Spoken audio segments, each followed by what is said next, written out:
Welcome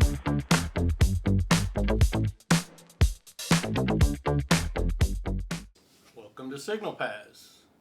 I'm Doug. And I'm Ryan. And today we're going to talk about a subject that a lot of people get wrong, or at least don't fully understand when they're going on their purchasing journey. And it's digital and analog converters. The DAC. The DAC. The DAC.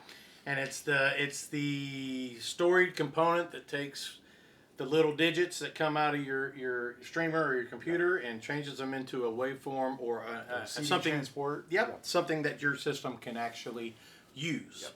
Yeah. So I'm not a designer. You know, I don't like we've said in past episodes, I am not the technical guy. Right. I'm always about what does this component do for me when I listen to it? Does this component produce beautiful sound? Does it aid the music, or does it get in the way of the music? Like, what is happening with a great DAC that makes a wonderful experience? So here's what I can tell you. I hear a lot of people talk about the chip. Yeah. It's always the chip. So let's talk about the chip and maybe its importance, but what are the things that they're missing? What are they not talking about that they should be paying attention to just as much as the chip or more? Well, for one, they need to relax about the chip a little bit. Okay. There's a reason for that. Every DAC chip made in the last probably 20 years has had lower distortion and noise for the most part than any other component in your system will. Okay. And what that means is the distortion and noise coming out of any DAC chip that has been made, a preamp will have more distortion, an amplifier, and for sure a speaker will. Okay. So people get way too concerned and obsessed with a .0000000 number on a distortion, not knowing that their speaker, most speakers produce higher than 0.5% of distortion at their best. Okay. So that's one. They need to relax on that a little Okay. bit. And the other one is that chip is just one line in a long line of things that DAC does to get from ones and zeros to a voltage output. Okay, so we've got the chip. Yeah. We've got a place where it's going to start as far as the sound's going to come into it. Like, what's in the way between the start of the sound and the actual chip? Like, what starts first? Well, okay, so one, you need to power all this stuff. Okay, so the there's power a power supply. Okay, Yeah, cool. And there's arguments on linear power supplies or switching power supplies, and I only do forget about it.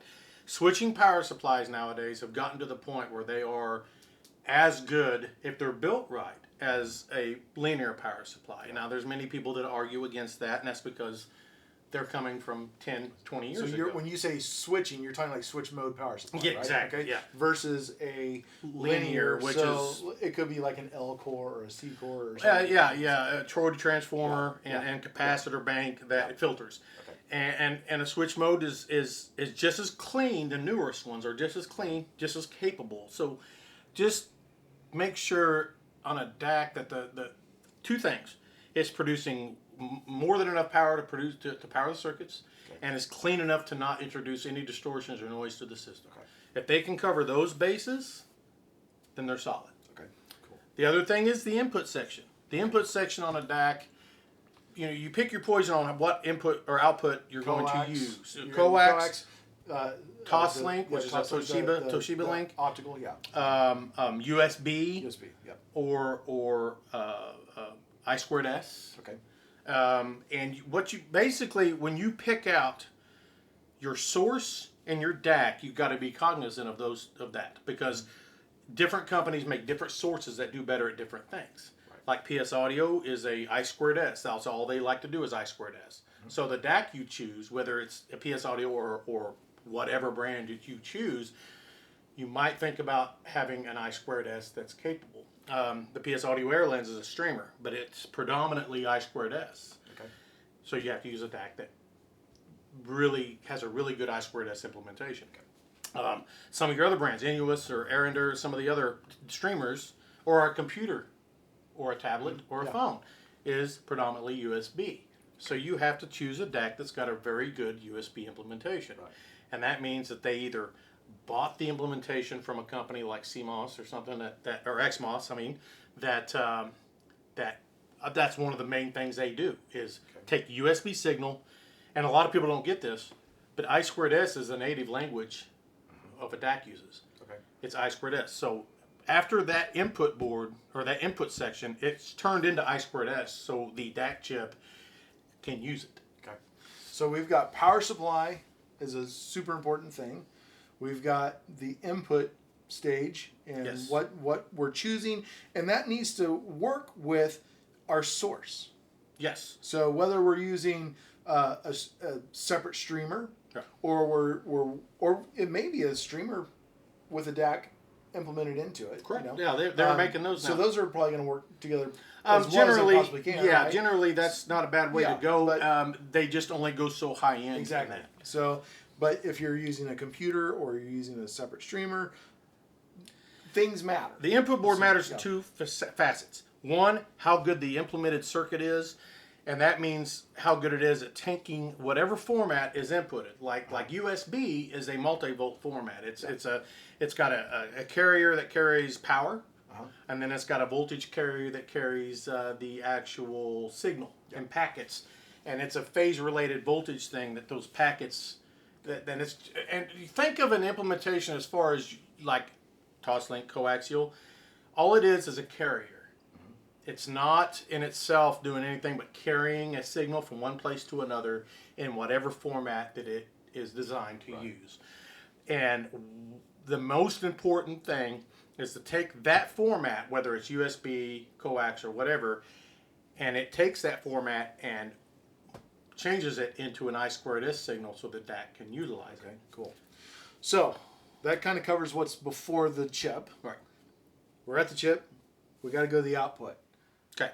Like what's happening between the chip and the output? What do we want to focus on with the circuitry here? Well, for one, most DAC chips are current devices, so they output current. Okay. So they have to flip that into a voltage Okay. output. So they do that, and then it needs to be some DAC chips are strong enough voltage after they switches to voltage that it doesn't need it, but most DAC implementations, whether it's a chip or an R2R or whatever, need a boost in the voltage to get it up to the 2 or 4 volts it needs to output to a preamp.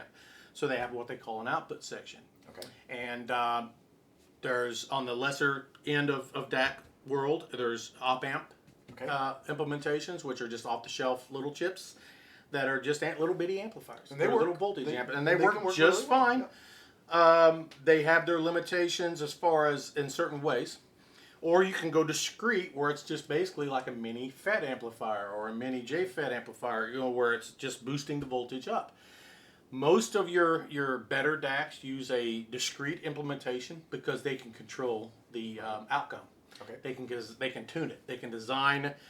So say, if the chip itself that they choose sounds really, really good, but it's got a little bit of an edge to it, they can design that discrete output section to take that edge off. Okay. So they have more control. Nice. So that's where it comes into, I tell people all the time, everybody's like, well, it's got a 9068 DAC chip, so it's got to be better than the 9018. Not especially. If the input section screws it up, then it's not. If the output section screws it up, it's not. Okay. So it's kind of like a production line. Yeah. If the production line, it counts on every person in that production line doing their job at the best to get the best product output. A DAC is the same way. It's got to get a clean power supply. It's got to have a clean input from the source, and that means no USB noise. Yeah, USB noise, and computers and phones are some of the worst at that. Phones are better than the computers, and there's actual purpose-built units out there that actually will clean that up. And a lot of people think it's hogwash to think that those actually do anything, and I'm here to tell you, I use one myself in my headphone rig, and it does work. But then you have the input section. If it does its job perfectly, then you have the DAC chip or the DAC implementation. Chips aren't the only way to do it. Right. There's R2R, which is a bunch of resistors that are very, very high tolerance, tight tolerance resistors that do it by way of voltage through the resistor itself, and it and it takes a digital signal and changes it to an analog voltage. The chip, a delta sigma chip, will upsample in it and then filter it, and then you have and that's only one card, and then you have the output section, which is the amplification after it's changed into a voltage. All those things matter. Wow. So when you look at purchasing a DAC, you gotta kind of understand the whole world around So what it. you're saying, if I hear you correctly, is that it ain't all about the DAC chip. It's not. Very nice. Do your research. The best thing I tell people to do is talk to somebody that knows DAC designs, talk to an engineer, I'm not per se an engineer of a DAC, I just know how they function. Yeah. I've studied it for a long, long time. And the best thing you can do before spending a lot of money on a digital analog converter is learn what they do. Right. Learn What each individual part does and study the part circuits themselves. If you have a certain DAC brand that uses, say, an XMOS 316 chip as the USB input board, and you're going to use USB, learn that circuit. Look it up. I mean, everybody's got basically a supercomputer in your pocket. Yeah. Look it up. See how good the XMOS 316 by itself performs. Yep. See if anybody's measured it and see if it performs good. And then the ultimate test for me is, what does it sound like? Yeah. And honestly, some people that are more like you than me sometimes do a better job at choosing a DAC because they don't care. That's right. They don't care if it's a 9016 or a 3047 that don't even exist DAC chip. We care about They want Billy Joel to sound like Billy Joel. Yeah. What is the end result? Exactly. Sound like? And some of those people are better at choosing those products because they're not concerned with the technicals. Yeah. They concern what they hear. Yeah. But there's also people like you that care about that, and you care about the circuitry. correct. And that's why I love talking to you about this stuff. Like, whenever I try to bring in a product to the store, I'm like, hey, Doug, have you heard this? Like, what can you tell me about this product? And it's always so helpful. So anyway, that's a lot about DACs, man. Like, I just try to educate people because I see people just falling for the same thing all the time. They read forums and every time a new product comes out, I've seen it a million times. Yeah. Oh, it's only got a 902080 SS chip and not a 9038, so it's not going to be as good. Yeah. That's not always the case. There's a lot of companies using. I mean, a lot of the top companies that are making Delta Sigma based DACs aren't using the newest chip. They use the chip they find that sounds the best with their design. That's right. And that's what matters. Yep. Right on. All right. Well, we will have more episodes of Signal Paths, and we're looking forward to seeing you the next time. We haven't decided what that topic will be just yet, but we're looking forward. We're working on it. All right. Thank you.